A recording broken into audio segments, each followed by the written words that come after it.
सभी दोस्तों को नमस्कार। मैं हूं आपका अपना कुलदीप कुमार। स्वागत करता हूं कैलेंडर में फिर से एक बार। तो मेरे प्यारे बच्चों, सिलसिला जारी है, सीरीज जारी है और वादा किया है तो निभाना पड़ेगा। जी हाँ, 15 मोस्ट इंपॉर्टेंट क्वेश्चन आज मैं लेके आया हूं आपके सामने। चैप्टर है हमारा संसाधन एवं क्या विकास। भाई और बहनों, सीरीज चल रही है धड़ल्ले से।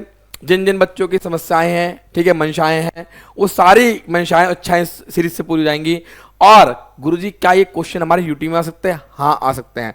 क्या गुरुजी हमारे पीरियोडिक टेस्ट में आ सकते हैं? सब में आ सकते हैं। क्या गुरुजी हमारे ऐसे में आ सकते हैं? आ सकते हैं। क्या बोर्ड के लिए इंपॉर्टेंट है? अरे भाई, सबके लिए इंपॉर्टेंट है ये, सबके लिए। इनके बिना पेपर नहीं बनते। ध्यान रखना, मैं हूं कुलदीप कुमार। जो क्या देता हूं वही क्या होता है? सत्यवचन। क्या होता है बेटा? सत्यवचन। चलो बच्चों, चैप्टर की शुरुआत करेंगे, क्वेश्चन करेंगे। लेकिन क्वेश्चन करने से पहले थोड़ा सा बेसिक थीम समझ लेते हैं। मैंने आपको पहले भी समझाया, मैं आपको आज भी समझा रहा हूं। किसी भी चैप्टर को करने से पहले हम लोगों को उसको छोटा सा रिकॉल लेना पड़ता है। चैप्टर है संसाधन एवं विकास, रिसोर्स एंड डेवलपमेंट। अगर हम रिसोर्स एंड डेवलपमेंट की बात करें, सर हमारे पास रिन्यूएबल, नॉन रिन्यूएबल रिसोर्स है ना, बोलते ना वो वाले। ओ सॉरी, हाँ, इंग्लिश नहीं मास्टर जी, हिंदी नॉटी हो रहे हो। परंपरागत, गैर परंपरागत, है ना। हमारे कौन सा नवीकरणीय है, अनवीकरणीय, परंपरागत सोर्स होते हैं जो हमारे पूर्वजों ने यूज करते हुए आ रहे हैं, जैसे कोयला, पेट्रोल वगैरह हो गया, है नहीं है। और गैर परंपरागत जो हमने अभी अभी यूज करना स्टार्ट करे हैं। नवीकरणीय संसाधन जो न्यूली हमने डेवलप करे हैं, just like the wind energy हो गई, सोलर एनर्जी हो गई, है ना, हमारी क्या हो गई, वाटर एनर्जी हो गई, है ना। इस तरह से है। तो मेरे बच्चे कहीं ना कहीं अगर आप सोचें तो गैर परंपरागत और नवीकरणीय रिसोर्स एक तरह से रिसोर्स हो गए, और कहीं ना कहीं मेरे बच्चे हमारे परंपरागत रिसोर्स और क्या अनवीकरणीय रिसोर्स क्या वो एक ही हो गए। और साथ साथ मेरे बच्चे हमारे कुछ होते हैं बेटा जैविक रिसोर्स को तो अजैविक। जैविक की बात करें जिसमें जीवाश्म ईंधन शामिल होगा, जिसमें जीव शामिल होंगे। अजैविक जिसमें क्या होंगे, पत्थर होगा, नदियां, सूरज की किरणें, हवाएं, ये हमारे क्या हो गए बेटा, अजैविक हो गए।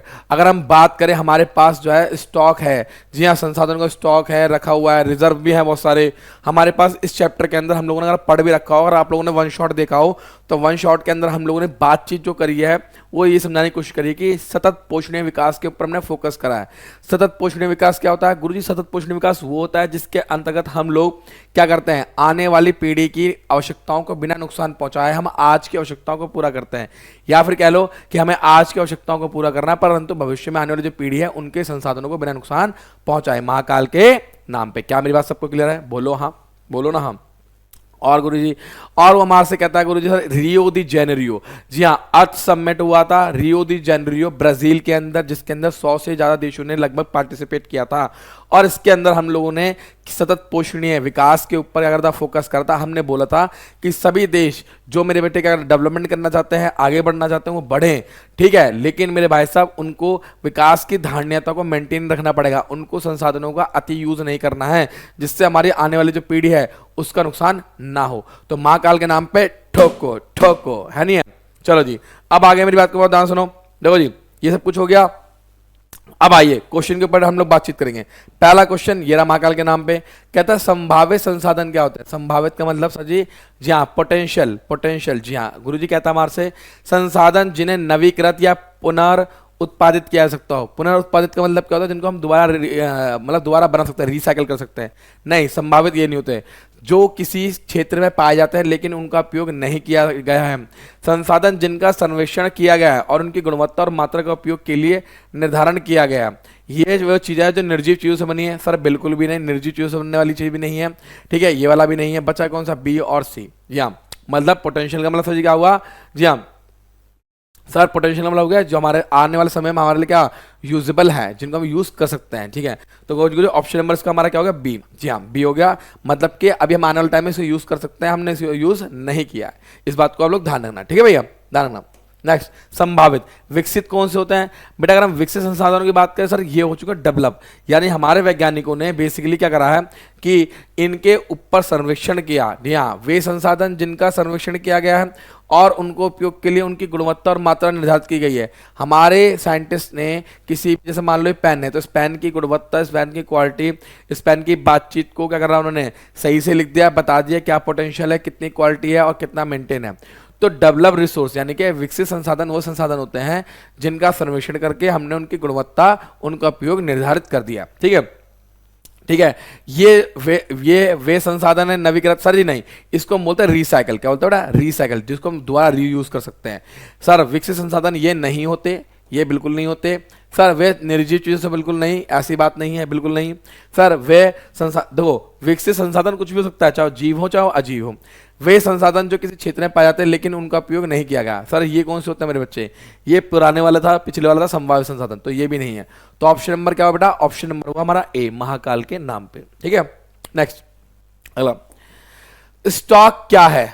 स्टॉक क्या है? सर स्टॉक बेसिकली जो रखा हुआ है, ठीक है, कहता है स्टॉक मतलब जो चीज रखी हुई है, मतलब हमें मालूम है कि बहुत सारे संसाधन हैं और रखा हुआ, अभी हमें मालूम नहीं लेकिन हम उसे कैसे यूज कर पाएंगे। कहता है गुरुजी, संसाधन जिन्हें नवीनीकृत या पुनर्उत्पादित किया जाता है, ठीक है जी, दैट इज कॉल्ड स्टॉक। बिल्कुल नहीं, बिल्कुल नहीं, ठीक है, नवीकृत यानी कि रिसाइकल कर सकते हैं ना, ऐसा नहीं है, ये हमारे नवीकरणीय रिसोर्सेज में आते हैं, ये वो नहीं होते। संसाधन जो किसी क्षेत्र में पाए जाते हैं लेकिन उनका उपयोग नहीं किया था, ये संभावित संसाधन होते हैं। अभी अभी हमने पहले पढ़ा संभावित संसाधन, पर्यावरण में मौजूद पदार्थ जिनमें मानवीय आवश्यकताओं को पूरा करने की क्षमता है लेकिन मनुष्य के पास अभी तक वो टेक्निक नहीं है या फिर वो पहुंच नहीं है जिसकी वजह से वो उन तक नहीं पहुंच पाया। तो हमारे धरती के ऐसे बहुत से इलाके हैं, बहुत सी जगह हैं, ये धरती के नीचे ऐसे बहुत से खनिज हैं जिनके पास अभी तक मानव नहीं पहुंच पाया या फिर ऐसी टेक्नोलॉजी डेवलप नहीं कर पाया जिससे उनको क्या मिल सके, यहाँ यूज किया सके। तो ऑप्शन नंबर सी सही है बिल्कुल स्टॉक के लिए, जी हाँ, that is called option number C. ठीक है, अगला नेक्स्ट, मानव ने संसाधनों का अंधाधुंध उपयोग किया। जी हाँ, मानव ने संसाधनों का अंधाधुंध उपयोग किया और इसके कारण निम्नलिखित प्रमुख समस्या उत्पन्न हुई। देखो, मानव संसाधनों का अंधाधुंध उपयोग क्यों कर रहा है? सर ये उपयोग इसलिए कर रहा है क्योंकि मानव की इच्छाएं बहुत ज्यादा है। कहते हैं ना, आदमी की इच्छाएं कभी खत्म नहीं होती परंतु आदमी खत्म हो जाता है, तो वो अपनी इच्छाओं को पूरा करने के लिए, सेटिस्फाई करने के लिए इन संसाधनों का ढिल्ले से यूज करता है, जिससे समस्या उत्पन्न हुई। अब वो समस्या कौन सी है? कहता है इन संसाधनों का नियोजित उपयोग ना होना। सर समस्या नहीं है, समस्या कुछ और ही है। संसाधनों की बर्बादी, सर संसाधनों की बर्बादी तो रिजल्ट है, इट इज अ रिजल्ट। ठीक है, बहुत अधिक समस्या ना होना, अरे ये तो कुछ बात ही नहीं, तो लिंक ही नहीं करता। संसाधनों का कुछ ही हाथों में इकट्ठा हो जाना, ये बिल्कुल सही बात है, क्योंकि मानव ना आज की डेट में जो अमीर है, जैसे अगर हम अंबानी की बात कर लें तो अटलांटिस जन है, अटलांटा जो उसका हाउस का नाम है, कहीं ना कहीं से इतना बड़ा घर है लेकिन उस घर में रहने वाले 7-8 लोग हैं, तो इतने बड़े घर की जरूरत क्या है? समझा तो समझे? तो कहीं ना कहीं उसका ये कहना है कि संसाधन कहीं ना कहीं इतना अंधाधुंध उपयोग यूज कर रहा है जिस वजह से आज की डेट में संसाधन कुछ हाथों तक सीमित रह गए, जिनके पास क्या पावर, जिनके पास पैसा है। ठीक है, ऑप्शन नंबर डी। अगला, सतत विकास क्या है? सर सतत विकास देखो, मैंने अभी चैप्टर को स्टार्टिंग करने से पहले समझा था, सतत विकास क्या होता है गुरुजी? सर कहता है कि हमें आज की आवश्यकताओं को पूरा करना है परंतु भविष्य में आने वाली क्या जो पीढ़ी है उसकी आवश्यकताओं को बिना नुकसान पहुंचाए महाकाल के नाम पे। कह रखा है भविष्य की पीढ़ियों को ध्यान में रखते हुए पर्यावरण को नुकसान पहुंचाए बिना विकास किया जाना चाहिए। बिल्कुल सही, ऑप्शन नंबर सी। छूटते ही पूछो क्यों? सर जब आपको सटीक चीज मालूम है तो आपको ऑप्शन ए बी सी क्यों पढ़ना है? लेकिन मैं आपको ऑप्शन ए बी सी भी समझाता हूं। संसाधनों का सुनियोजित उपयोग करना, विकास करना, सर ये भी सी का एक हिस्सा है। संसाधनों का संचयन फिर उसके अनुसार उपयोग करना, सर ये भी इसका हिस्सा है। पर्यावरण में मौजूद उन सामग्रियों का उपयोग करना जिनमें क्या मानवीय आवश्यकता को पूरा करने की क्षमता हो, ये भी इसका हिस्सा है। लेकिन सर हमें जो यूज करना है, जनरली हम लोग बात कर रहे हैं सतत पोषणीय विकास की, जो हमारे भविष्य में आने वाली जो पीढ़ी है उससे संबंधित है। हमें आज की आवश्यकता को पूरा करना है परंतु भविष्य में आने वाली जो पीढ़ी है उसकी आवश्यकता को बिना नुकसान पहुंचाए महाकाल के नाम पे। ठीक है, नेक्स्ट, हमें संसाधन नियोजन की आवश्यकता क्यों होती है? बिल्कुल सही बात है, क्यों होती है? देखो आप, क्या संसाधनों की उपलब्धता में अत्यधिक विविधता के कारण। सर कहता है क्योंकि हमारे पास जो है संसाधन जो उपलब्ध है उनमें क्या होता है, डिफरेंसेस होते हैं इस वजह से, क्योंकि हमें भावी पीढ़ियों के बारे में सोचना होगा। मतलब ये तो ठीक है, ये भी प्लानिंग में आता है। हमें पर्यावरण में मौजूद उन सामग्रियों पर विचार करना होगा जिनमें मानवीय आवश्यकताओं को पूरा करने की क्षमता है। विचार करने की जरूरत है। प्लानिंग, रिसोर्स प्लानिंग, यहाँ पर रिसोर्स प्लानिंग की बात करें, संसाधन नियोजन एक्चुअली जरूरी क्यों है? क्या क्या सामग्रियों और संसाधनों को इकट्ठा करने और फिर उनके अनुसार उनका उपयोग करने की आवश्यकता। जी हाँ, यानी कि इसका मतलब गुरुजी हमें समझ में आ गया कि कहीं ना कहीं हम लोग प्लानिंग में क्या करते हैं, चीज़ों को इकट्ठा करते हैं, फिर उनको करते हैं डिस्ट्रीब्यूशन करते हैं। और रिसोर्स प्लानिंग के अंदर सर जी हमारा काम ही यही है, हमारा काम ही यही है, क्या संसाधनों की उपलब्धता अधिक क्या विविधता के कारण। जी हाँ, अधिक क्या है, अधिक क्या विविधता के कारण। मतलब ये है कि देखो हमारे पास कहीं कहीं क्या होता है, किसी स्टेट में, जैसे हम झारखंड की बात कर लें, उड़ीसा की बात कर लें, बिहार की बात कर लें, है ना, अगर हम सबकी बात कर लें तो कहीं ना कहीं गुरुजी यहाँ पर क्या होता है, बहुत सारी चीज़ें पाई जाती हैं। जैसे हमारा लोहा हो गया है ना, अयस्क हो गए, है ना, ये सब चीज़ें पाई जाती हैं। लेकिन सर वहाँ पर लॉजिक ये है कि वहाँ पर क्या बाकी चीज़ों की कमी है, वहां पर सर खान पानी की कमी। दिल्ली की बात करें सर, दिल्ली में खनिज कम पाए जाते हैं हम, है ना। अगर हम बात कर ले दिल्ली में खनिज कम पाए जाते हैं, हरियाणा के कुछ इलाकों में कम पाए जाते हैं, तो हम लोग करते क्या है सर, हमारा काम यही तो है। देखो सामग्रियों, देखो मैं आपको ऑप्शन ये समझाने की कोशिश कर रहा हूँ कि सामग्रियों और संसाधनों को इकट्ठा करने और उन्हें फिर अनुसार उपयोग करने की आवश्यकता। एक्चुअली क्या है यहाँ पर, ये वाला ऑप्शन लोगों को बहुत अप्रोप्रिएट लग रहा होगा, मेरे को भी अप्रोप्रिएट लग रहा है, लेकिन यहाँ पर क्या जो पहला ऑप्शन था ना, उस पहले ऑप्शन के बारे में ये बात इसलिए ज्यादा सही है क्योंकि यहां पर ना अत्यधिक क्या विविधता के कारण, अत्यधिक विविधता, कहीं कहीं पर रिसोर्स बहुत सारे हैं, कहीं कहीं पर रिसोर्स कम है। तो रिसोर्स प्लानिंग, संसाधन नियोजन हमें यह सिखाने की चेष्टा करता है, समझाता है कि किस प्रकार से आपको उन स्थानों की जरूरतों को पूरा करना जिनके पास संसाधनों की कमी है। जी हाँ, मेन लॉजिक ये है। इकट्ठा तो यहां पर करना होता है, ऐसी कोई दिक्कत नहीं है, परंतु यहां पर जो है ना उसको हमें क्या परिपूर्ण रूप से यूज करना। तो इसको ना थोड़ा और हम लोग अगर मॉडिफाई कर सकते थे, है ना, मॉडिफाई कर सकते थे। ठीक है, ठीक है, ध्यान रखना। चलिए नेक्स्ट क्वेश्चन अगला। भारत में संसाधन नियोजन में क्या शामिल है? ओ माय गॉड, संसाधनों की संख्या निर्धारित करना, संसाधनों का सर्वेक्षण, मानचित्रण, गुणात्मक मात्रात्मक आकलन करना, बिल्कुल सही बात है। सरकार से अनुमति लेना, नहीं। संसाधन विकास योजनाओं का समग्र राष्ट्रीय विकास योजनाओं से मिलान करना, क्या ये मतलब ये चीजें हैं संसाधन नियोजन में क्या शामिल है? क्या भैया हम लोग क्या करना है कि भाई जो विकास की योजनाएं हैं और राष्ट्रीय विकास है उनमें क्या करनी है, तुलना करनी है? अब ऐसा नहीं होता, ऐसा नहीं होता ना। सरकार से अनुमति चाहिए हमें। बेसिकली हम लोग क्या करते हैं, सर्वेक्षण करते हैं, हम लोग चेक करते हैं कि भाई साहब कहाँ कहाँ पर हमारे पास रिसोर्सेज है, उनकी मात्रा क्या है, उनकी क्वालिटी क्या है, फिर उनको हम लोग क्या करते हैं, मापन करते हैं। ठीक है, धन्यवाद। नेक्स्ट, संसाधनों का संरक्षण क्यों महत्वपूर्ण है? ताकि बर्बाद ना हो सके, ये बात तो सबको मालूम है ठीक है, लेकिन हमें अच्छा आंसर चाहिए, एप्रोप्रिएट आंसर चाहिए। संसाधनों के अतिरिक्त उपभोग और अधिक उपयोग से सामाजिक, आर्थिक और क्या पर्यावरण समस्या पैदा हो सकती हैं। ये बात तो मैं बहुत मानता हूं, ये बात बहुत अच्छी कही उन्होंने कि अगर हम मान लीजिए कोई बंदा या बंदी जो भी है वो लगातार अति तरीके से, गंदे तरीके से यूज करता है, तो इससे सामाजिक और आर्थिक क्या पर्यावरण समस्या उत्पन्न हो जाएंगी। तो इसलिए हमें संसाधनों का संरक्षण यानी कि बचाना, संरक्षण का मतलब क्या होता है, बचाना। जी हाँ, बचाना, संसाधनों को बचाना। ठीक है, ठीक है।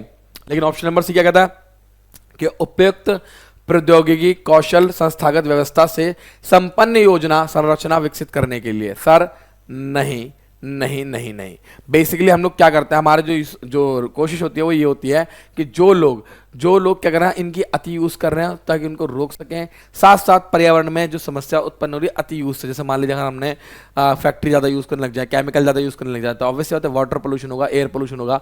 तो कहीं ना कहीं हमें इस लेवल को मेंटेन करके चलना पड़ेगा जिससे हमारा क्या पर्यावरण में समस्या ना हो। और संसाधन संरक्षण इसलिए भी जरूरी है ताकि हमारे आने वाली जो पीढ़ी है उसको भी इसका लाभ मिल सके। ध्यान। ठीक है, नेक्स्ट, किस प्रकार की भूमि का उपयोग खेती के लिए नहीं किया सकता? ऑब्वियस सी बात है, जो बंजर हो, खराब हो, या फिर जिसमें कुछ और हो। देखिए, पहले से फसल उत्पादन पर, ये बाद में कर सकते हैं।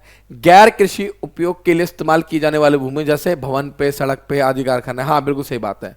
जी हाँ, ये ऑप्शन नंबर 20 का अप्रोप्रिएट आंसर है कि जिन पर हमारे सड़क भवनें बन चुकी हैं उन पर हम लोग क्या नहीं कर सकते, कृषि नहीं कर सकते महाकाल के नाम पे। ठीक है, नेक्स्ट आओ। और जिन जिन बच्चों ने अभी तक लाइक, शेयर एंड सब्सक्राइब नहीं ठोका, भाई साहब ठोको, लाइक दबा के लाइक ठोको, और मुझे कमेंट जरूर करना कि गुरुजी इस चीज को थोड़ा और इंप्रोवाइज करो। मतलब इंप्रोवाइज का मतलब है कि मैं चाहता हूं कि आप लोग मुझे बताएं कि सर हमें समस्या कहां पे आती है। मैं चाहता हूं कमेंट करो आप मेरी वीडियो में कि सर इसकी वीडियो लेके आओ, सर इसकी वीडियो लेके आओ, सर मुझे इस टॉपिक में दिक्कत है, सर जी मेरी समस्या ये है। तो उन सभी समस्या का निवारण मैं करूंगा कुलदीप का, और मैं आपको समझाऊंगा कि किस प्रकार से एसएसटी को टैकल करना है। अगर आपको एसएसटी को टैकल करने में समस्या हो रही है, टेंशन ना लो बाबू, अभी का अभी कमेंट करना वीडियो के नीचे, बताना कि सर समस्या ये है, समस्या का समाधान मैं करूंगा। ठीक है, चलिए नेक्स्ट बेटा, प्रतिभूमि क्या है? देखा, बहुत प्यारा क्वेश्चन है। प्रतिभूमि बेसिकली वो होती है जिसका सिंपल आंसर ये है क्या कि वो होती है जो एक या एक से कम वर्ष के लिए खेती के बिना छोड़ी गई हो। जी हाँ, दैट इज कॉल्ड प्रतिभूमि। सिंपल आंसर, प्रतिभूमि कौन सी होती है? जो एक या एक से कम वर्ष के लिए खेती के बिना छोड़ी गई हो। जहां यानी कि एक साल से कम भी, एक साल से जो कम का टाइम पड़ता है जिसमें हमने बिना खेती के लिए छोड़ रखा हो, डेट स्कूल का प्रतिभूमि। बंजर भूमि जिसमें कृषि नहीं कर सकते, गैर कृषि भूमि जिस पर सर क्या कुछ हो नहीं सकता, वही सड़कें भवन बनती हैं, और विविध वृक्ष फसलों के अंतर्गत आने वाली भूमि, सर इसको हम फॉरेस्ट बोलते हैं। क्या बोलते हैं बेटा? Sir forest. तो ऑप्शन नंबर क्या बेटा? ए है, एक साल से कम वाली, एक साल से कम वाली। नेक्स्ट, भारत का कुल भौगोलिक क्षेत्रफल 22। भी 9th क्लास का क्वेश्चन है, अगर ये भी नहीं मालूम तो जहर खा लेना, मैं भी जहर खा लूंगा। ठीक है, ध्यान रखना, दैट इज कॉल्ड 3.28 क्या मिलियन वर्ग।